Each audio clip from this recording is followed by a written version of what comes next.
টাকা ও স্বর্ণালংকার চুরির অপবাদ দিয়ে ৬ সন্তানের জননীকে প্রকাশ্যে লাঠিপেটা করার ঘটনা ঘটেছে। এতে এলাকায় তীব্র ক্ষোভ ও উত্তেজনার সৃষ্টি হয়েছে। অভিযুক্তরা নিজেরাই বিচারক সেজে মধ্যযুগীয় কায়দায় এই বর্বর নির্যাতন চালায়। এ ঘটনায় সাবেক এক বিএনপি নেতা ও তার সহযোগীদের বিরুদ্ধে মামলা দায়ের করা হয়েছে।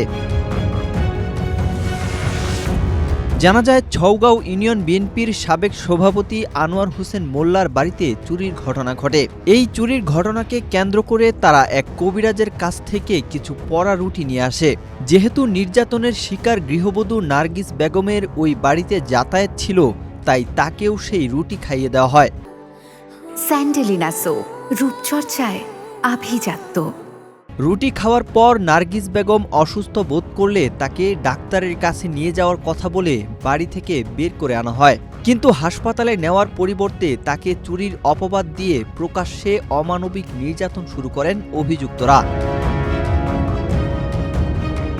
সামাজিক যোগাযোগ মাধ্যমে ভাইরাল হওয়া ভিডিওতে দেখা যায়, বাড়ির আঙিনায় নার্গিস বেগমের 2 হাত শক্ত করে ধরে রেখেছেন 2 ব্যক্তি।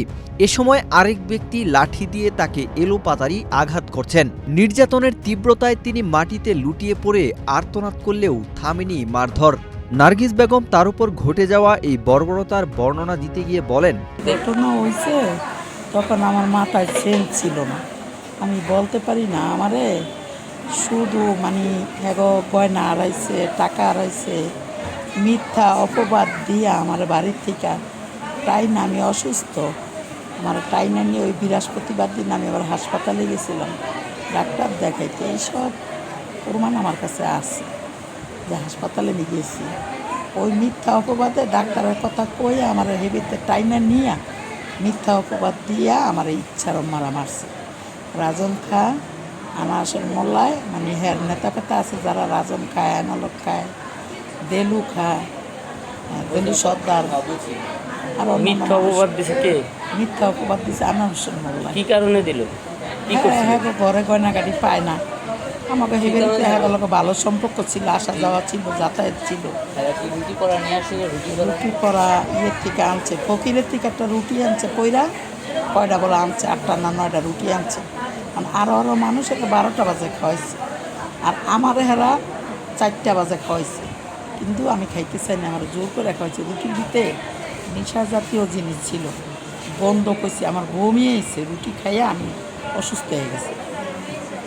তারপরে আমার বাড়ি থেকে আমার বউ লেয়ামেলা করছে আমার শাশুড়িরে হাসপাতালে নিয়ে যান। কিন্তু আমার শাশুড়িরে হাসপাতালে নিয়ে যান এই কথা কইছে, হারা কইছে যে আমরা ডাক্তারের কাছে নিই।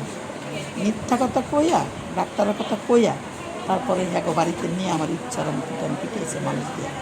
ঘটনাটি ঘটেছে শরীয়তপুরের ভেদরগঞ্জ উপজেলার ছয়গাঁও এলাকায়।